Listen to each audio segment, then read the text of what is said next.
Sergeant Heath, I tell you, this is ridiculous. Two men murdered in the same way and apparently by the same person, and you say you haven't even a single clue. What kind of a homicide department is this? It's a good one, Commissioner. Just give me a little time. These murders were only committed in the past 12 hours. But the victims were newspapermen, Heath. Do you understand? Newspapermen. The papers they worked on will needle us for days if we don't get results. I want fast work on this, do you hear me? Fast work and no alibis. We're working on it, Commissioner. And the dead men weren't really newspapermen. They were critics. Dramatic critics. Same thing. Somebody's making a joke out of this department. Killing two dramatic critics and leaving poetry pinned to their chests with a knife. Let's see those poems. Let's see them. Here's the one we found on the first body, Commissioner, the body of Robert Carnes. But it's no clue. Believe me, it's no clue. He was the leading critic, he always would insist, and that's the reason that I placed him first on my list. It's going to be an epidemic, that's what it's going to be. Give me the second poem, the one you found on Roger Dakin's body. Yes, sir. Here you are.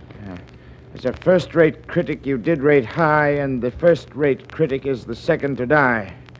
Oh, take it, Heath. Yes, take sir. both of these poems and get me the man who wrote them, and get him fast before he murders every critic in the city.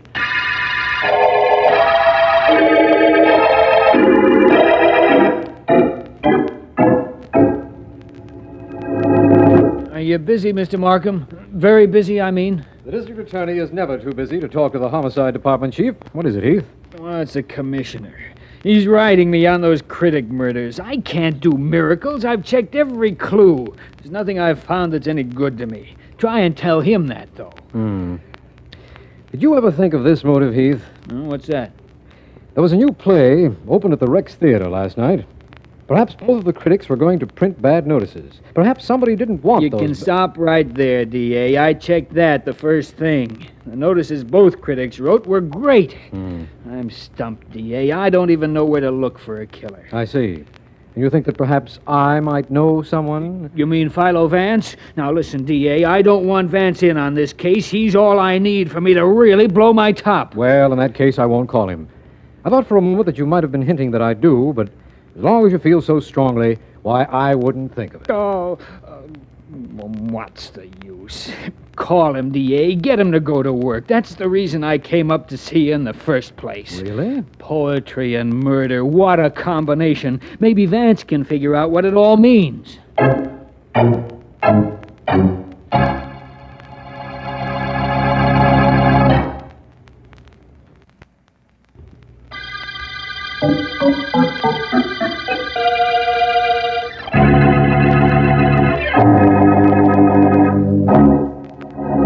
That's the story, Vance, all of it.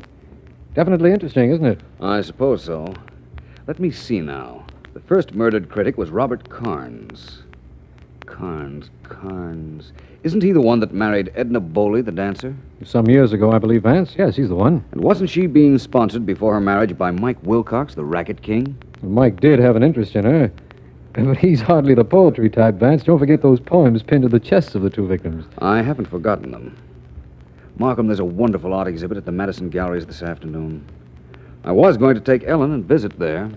The Madison Gallery visit will be postponed because of my visit here? Precisely. I've changed from the Madison to the Rogues Gallery. Markham, I'm going to see our friend Mike Wilcox.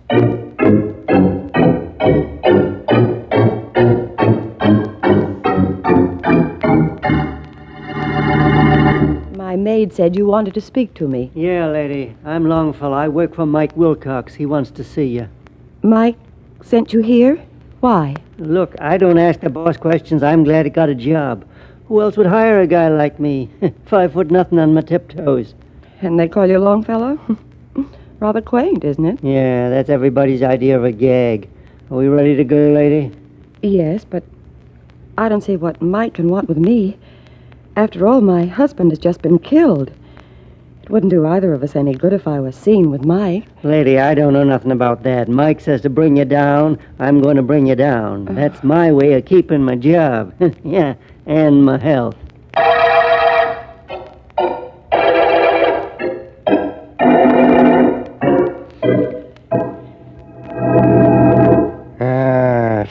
here, he'll jump me.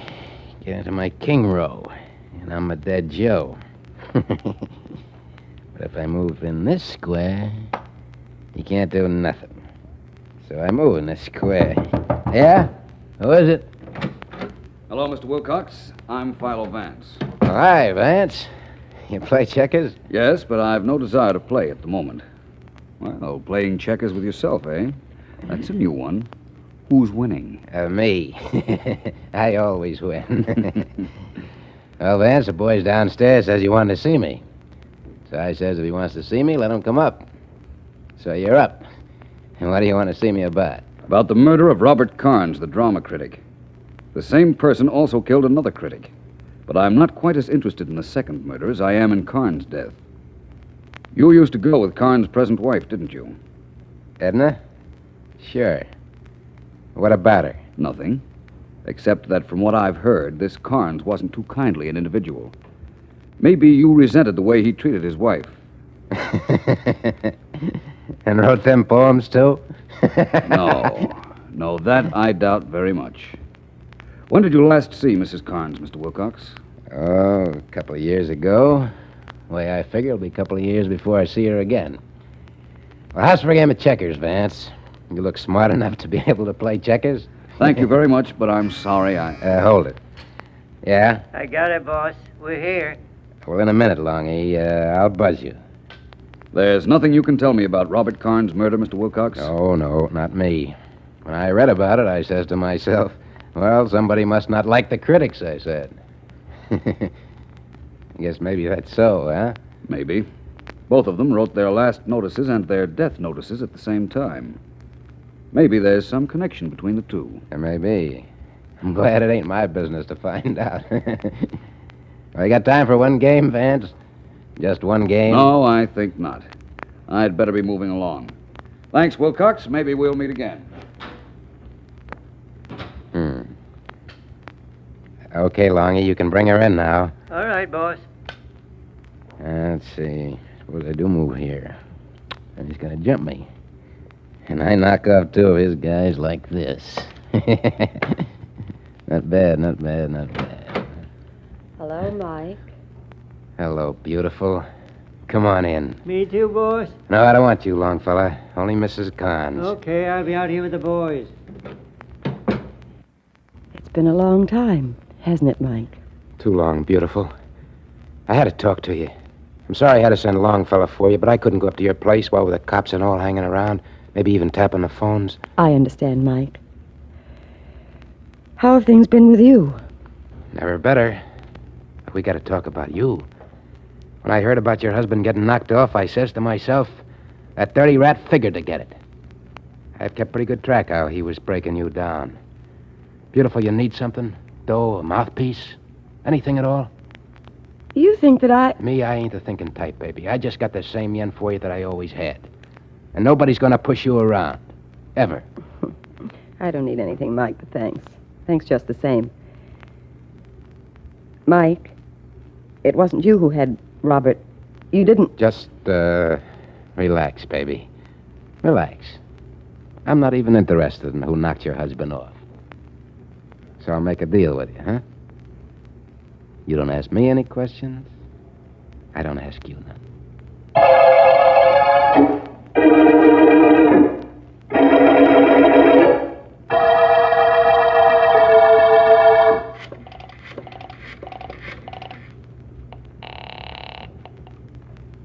Mr. Vance's office. Miss Deering speaking. Ellen, this is Vance. Oh, where have you been, Mr. Vance? People have been calling right and left. I don't want to know anything about calls right now. Listen, Ellen, get your hat. We're going to the theater. Theater at 5 o'clock in the afternoon. What's happening there at this time? Nothing very much, unless I can make something happen. The Rex Theater in half an hour. I'll be waiting.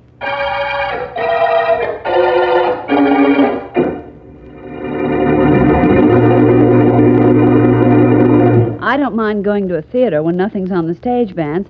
But must we wait in the lobby? And why did you bring me down here, please? Because this is as good a place as any to start working on those poetic murders. Oh? Let me think a moment. A new play opened here last night. Robert Carnes and the other critics were here, no question about that. Both of the murdered critics, Robert Carnes and Roger Dakins, left and wrote excellent reviews of the show. Well, that stops the suggestion I was going to make. Stops it just like that. If it were that simple, Ellen, Markham would never have called me in. I want to get a look at the seats the critics sat in. That might mean something. Hello there, Vance. Sibbleton. How are you, Sibbleton? Well, I hear you have a hit. It's the finest play I've ever produced. You trying to buy some tickets? Not at the moment. Miss Deering, may I present Mr. Sibbleton? How do you do, How Mr. do you do, Sibbleton? Miss Deering? Sibbleton, I'd like to go into the theater for a moment, if you don't mind. I don't mind, I guess, Vance. I just don't understand. I'm working on the murder of those two critics. Oh. I just want to look at their seats. They were both here last night. Yes, they were. I don't know what you expect to find, but come on in. I'll get the door. There. Thank you. Go ahead, Ellen. Thank you. Which way, Mr. Sibbleton? Straight ahead and down the middle now. An empty theater's an imposing sight, don't you think, Ellen? It is, I suppose, but not for a producer who thinks he has a hit. Then it's a catastrophe. Miss Deering is right. Yeah. Well, I won't have that worry, not with this show.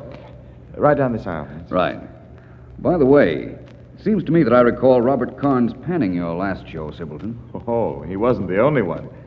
You see, we have every critic in town here on opening nights, from newspapers, magazines, trade papers, and practically every one of them took a crack at that last epic of mine. Including Roger Dakins? Well, every time Carnes pans anything, Dakins does too. Or rather did, poor fellow. In fact, the trio of Carnes, Dakins, and Moore was something every producer had nightmares about. Well, here we are, Vance.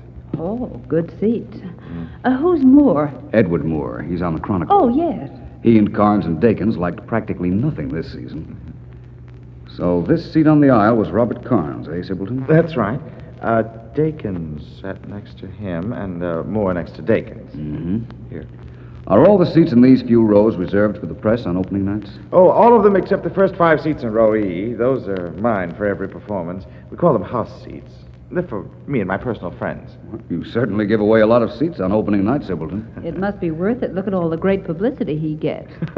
When the show is good, that is. Yes. Sibbleton, how well did you know Carnes? Oh, not very. He made sure of that. He made it a rule never to socialize with the producers. Claimed it might influence his judgment. Not bad reasoning. I've just been thinking of something. I wonder if Edward Moore would be at his newspaper at about this time. Moore, the third member of the critics' trio? Yes. Think so, Sibbleton? I haven't the slightest idea. We could go back to my office and call if you like. Yes, I think I... Is that you, Vance? What, that? Mr. Markham? I'm here, Markham, right down the center aisle. Right. Be with you in just a few seconds. Right. Do you know Mr. Markham, Sibbleton? District attorney? Oh, I know him socially, of course. Hello, Vance. Ellen. Hello, Markham. Hello, Mr. Markham. Oh, hello, Sibbleton. Hello, Mr. Markham. Nice to see you again. What's going on, Markham? You've just interrupted a pilgrimage to the telephone.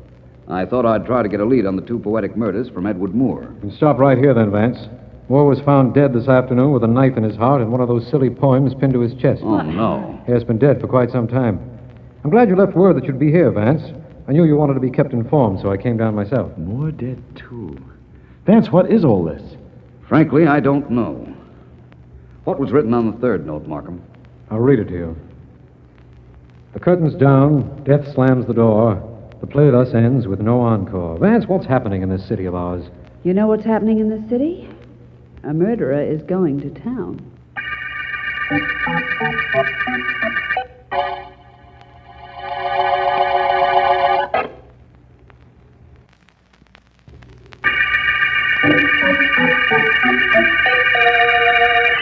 This is District Attorney Markham.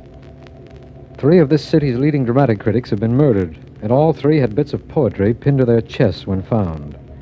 The poems have proved no clue at all to any of us, including Philo Vance, who has discovered only that the wife of Robert Carnes, first of the critics to die, was the former girlfriend of Mike Wilcox, racketeer.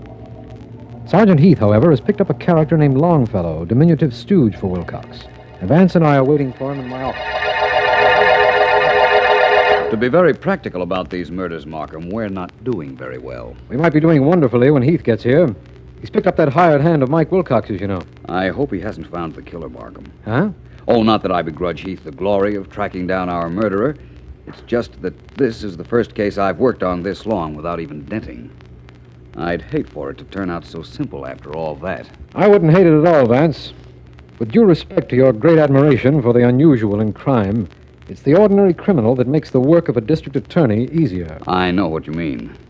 I guess I was being a bit self-centered. All right, go on, get in there. Yeah, you don't have to push. I'm getting. And get in that chair, sit down, and don't get up until I tell you to. You sure are tough around this place. Stop or I'll yawn right in your face. Sit down and shut up. Well, here he is, D.A., the guy that knifed those 3 critics. His name is Longfellow. Really? Why'd you do it, Longfellow? This guy's slightly off the beam. I think he's living in a dream. Get this, D.A. He worked for Mike Wilcox. Everybody knows what a torch Mike was carrying for Edna Boley when she married Robert Carnes. Carnes was pretty tough on the gal. Everybody knows that, too. So Mike sent Longfellow to bump Carnes. Really? Sure. Listen, D.A., they call this punk Longfellow. Everybody thinks they do that as a gag on account of he's so small. Only I find out they do it because he's spouting poetry all the time.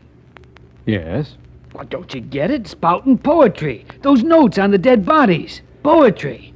This mug wanted everybody in the mob to know he knocked off Carnes and the other 2, so he put poems on them. Simple. Listen to him rave. Hey, D.A., you gonna let this flatfoot pin a bum rap on me? I never killed nobody. I never used a knife in my life. That speaks well for your record, but very badly for your manners. Huh? Never mind Vance, Longfellow. I don't... leaving Vance? I'm afraid I must tear myself away. I have an appointment with a very charming young lady, Miss Edna Carnes. Maybe you have the murderer, Sergeant Heath. And if so, you can keep him.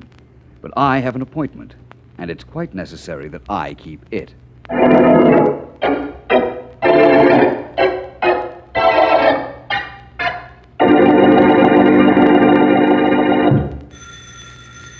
Yeah? Come in. Well, Wilcox. Surprised to find you here. You don't look it, Vance. Don't mind me, I'm just playing some solitaire. I understood that Mrs. Edna Carnes lived here. You're putting the Red Queen on a Red King. Don't kibitz, Vance. Sit down and play some gin if you want, but don't kibitz. How about a game of gin? I'd just as soon not right now, thanks. Ah, come on. I gotta play with somebody. Always at solitaire. Can't find nobody to play with. Maybe your friends wouldn't like what happened to them if they were to win. Okay, Vance, if that's the way you want it. What are you doing here? Paying a call on Mrs. Carnes. Where is she? She ain't home. She wouldn't want to see you even if she was home. Catch on? I'll take that. You could leave any time now, Vance. It'd be all right with me. Yeah? Hello, is Mr. Philo Vance there, please? Yeah, he's here. For you, Vance. Thank you very much. Hello. Vance? Ellen. I called Markham and he told me where you were. Hop right back here, Vance, on the double. I'm sorry, Ellen. I'll be detained here for a while. I'm waiting for Mrs. Carnes to return home. She's not going to return home, Vance. She's here, right here in your office, and she's going to wait here until you get back.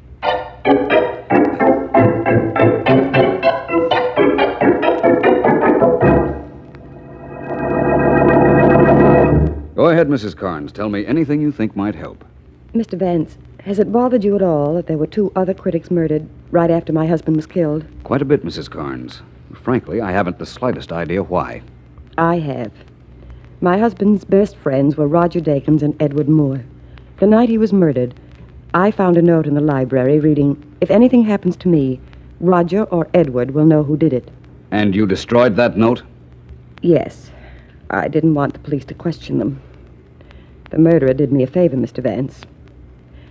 You don't know what a life I've led with my husband. He was impossible, completely impossible.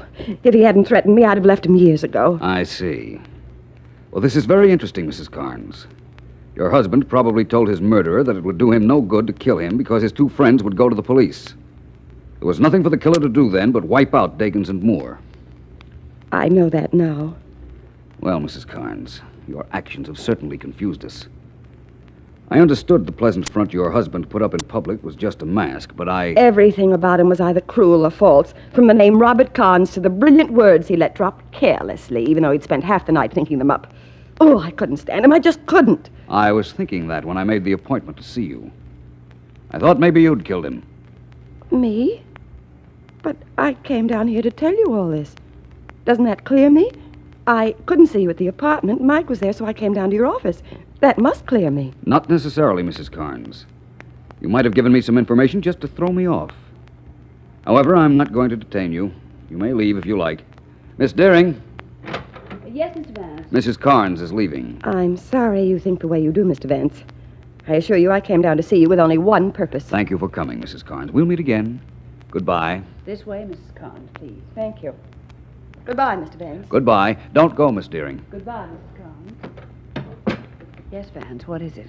We're finally making progress, Ellen. I know now why all 3 critics were murdered, and that there will be no more killings. At least by the same murderer. Well, that's good news to any prospective victims. What else is up? Mrs. Carnes just let drop something I didn't know. Oh? She said that Robert Carnes was not his right name. He probably had it changed legally years ago. Find out what his name used to be, Ellen. I've got a hunch it's going to lead to something very important.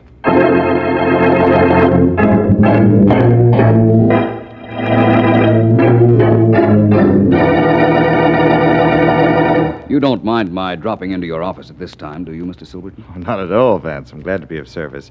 You want to see the show tonight? I can let you have my house seats. Some other time, perhaps, but not tonight, Mr. Silverton. All right.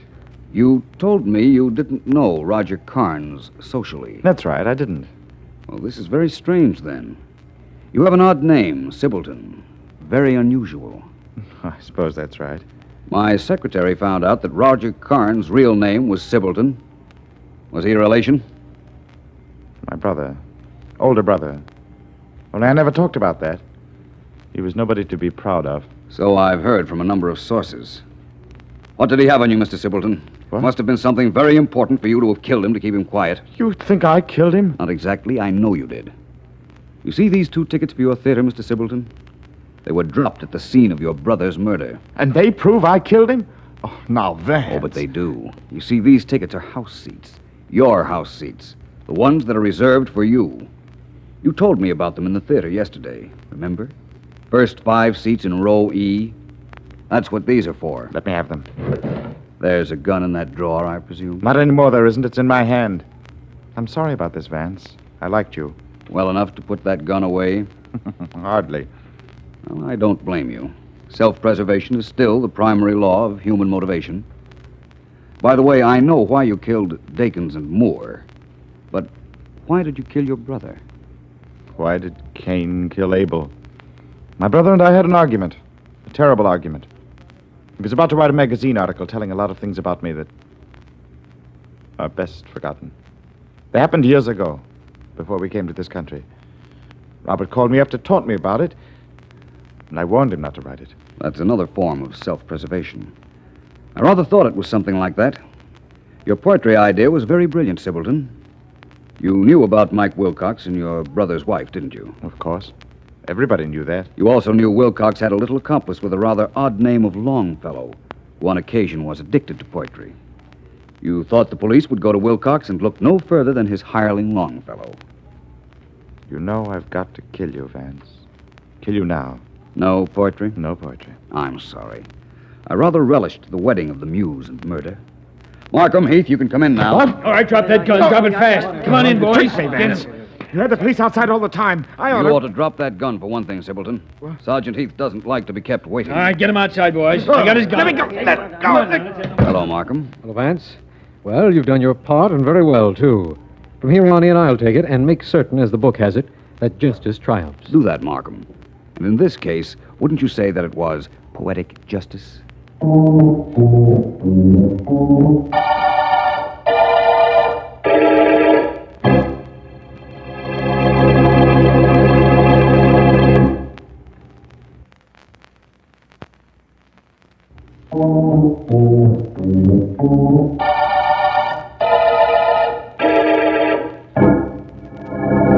Well, Vance, since you've wound up the Poetic murder case, don't you think we ought to close up shop for the day? Not especially, Ellen. You know there still is the possibility that Markham might call. At this hour?